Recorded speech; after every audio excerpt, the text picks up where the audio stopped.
Before a baby is born, there are a lot of adaptations that we see that allow the baby to take nutrients and oxygen from mom and successfully get those nutrients and oxygen to the different cells that need them in the body. So what I wanted to do is kind of draw out for you in one diagram all the kind of things that we see before birth. These are all the things that are happening while the baby is still in the uterus. Sometimes we say in utero. So before birth, what do we notice? Well, this structure over here, this is our placenta. This is, partially mom and partially fetus.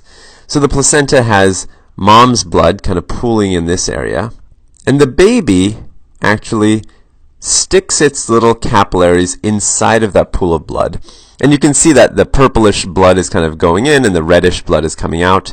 And essentially what I was trying to draw there is that oxygen is getting picked up. So it's actually getting oxygenated. And this blood, as it's kind of reddish, is joining into this blood vessel down here. So this is kind of the smiley part of our face.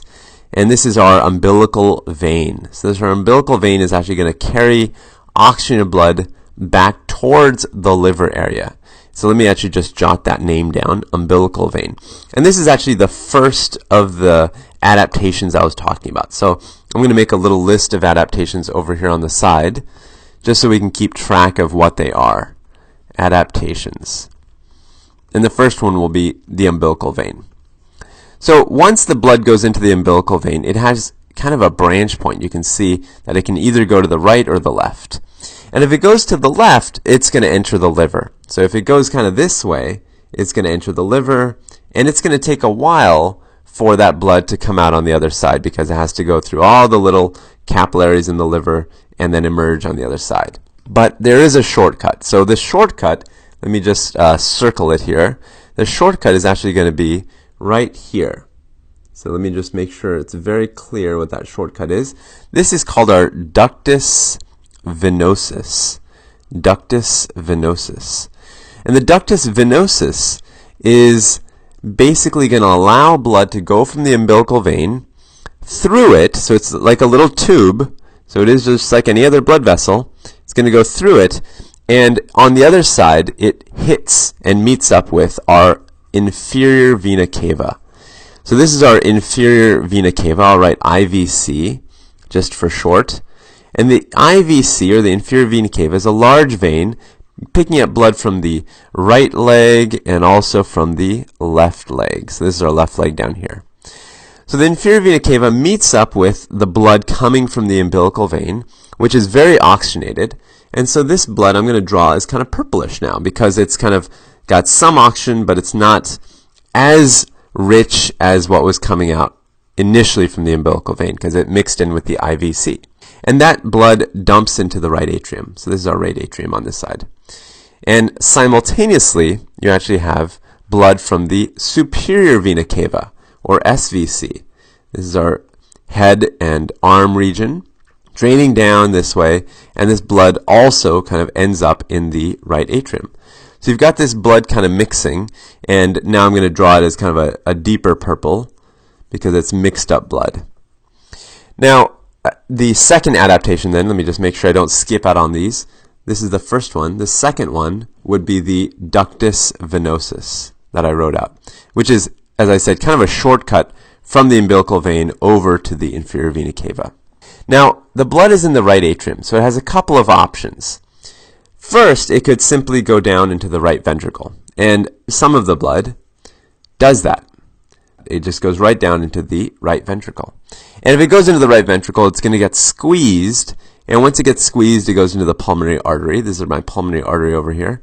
And we know the pulmonary artery has a branch over to the lungs on both sides, so we've got some blood going to one lung and some blood going to this other lung. But remember, once that blood kind of approaches the lungs, we have to think about what's going on inside of the lungs. So let me draw out what's happening then inside the lungs. You've got these sacs, air sacs, that actually are not full of air, right? Because when the baby is still inside of the uterus, or when the fetus is in the uterus, it's full of fluid. So you've got these sacs full of fluid, and going past them are little blood vessels. So this is a little blood vessel, and let's say this is an arteriole over here. Now, If it's full of fluid, that means there's not much oxygen. So what ends up happening is that there's a process called hypoxic pulmonary vasoconstriction. And what that means is that the alveolus literally tries to help constrict the arteriole. So the arteriole has some smooth muscle like this, and because there's no oxygen, the alveolus is going to cause that little arteriole to basically contract down. So it basically looks a little bit more like this.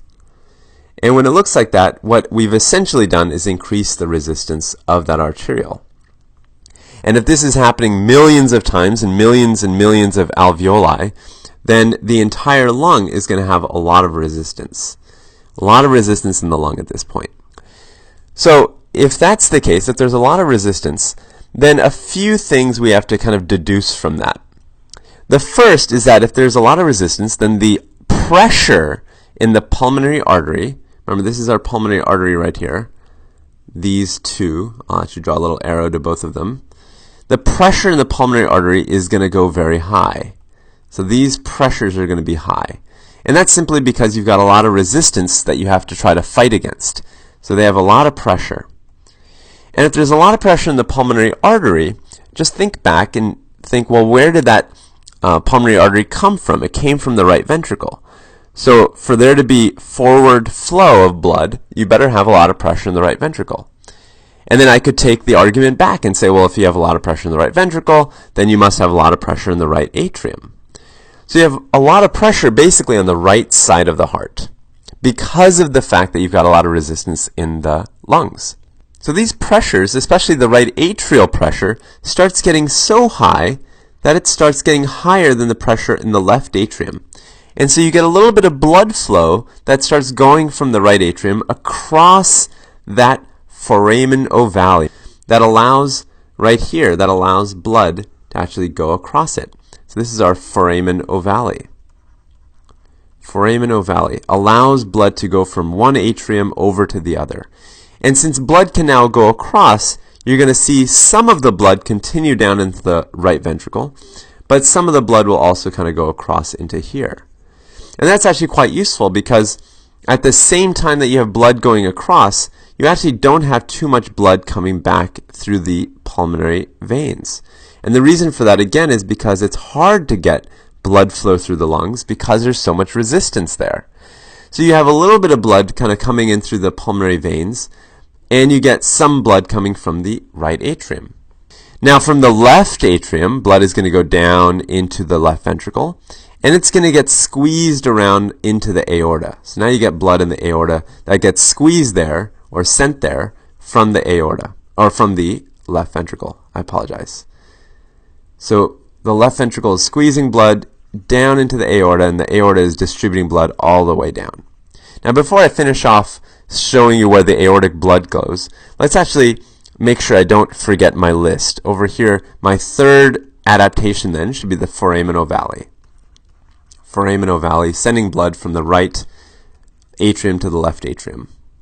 And a fourth adaptation, actually I've just kind of sketched out, but I haven't talked about yet, is right here. So you actually have this little guy right here, a little connection, a little vessel. You can think of it as a vessel because blood flows through there between the pulmonary artery and the aorta. So this thing right here is called the ductus arteriosus. Ductus arteriosus. So the ductus arteriosus allows blood to go from the pulmonary artery to the aorta. And why would blood go in that direction in particular? Well, remember, the pulmonary artery, again, has very high pressures. And the high pressures are because of the high resistance in the lungs. So because of those high pressures, blood, of course, goes from high pressure to a place where there's lower pressure, usually. And in this case, it's going to go from the pulmonary artery over to the aorta. So it's actually going to flow in this direction. Let me just draw a little arrow. It's going to go flowing in that direction. So ductus arteriosus is another fetal adaptation. So we've got 4 so far. Ductus arteriosus. And this actually explains then why you don't get too much blood coming back through the pulmonary veins, because a lot of the blood goes into the pulmonary artery trunk, ends up going into the aorta. It actually doesn't even go into the lungs because the resistance is so high. So now let's kind of wrap this up. Let's say blood is now down to the aorta. As I said, it's going to go into the legs, and it's also going to kind of go into these internal iliac arteries. So I've drawn these arteries here. These are the internal iliac arteries. And there are, of course, lots of branches off the internal iliac. But the important branch that I want to point out right now is this one. This branch, this major one that I'm kind of sketching in, this is actually we have a name for it. We call this the umbilical artery. So this is actually bringing blood back towards the placenta. Now, why would so much blood go to the placenta? I mean, that's a fair question. Why doesn't it go, there's a branch here that goes to the bladder. There's a branch that goes to other places. Why is blood going into the placenta branch or the umbilical artery? Why so much?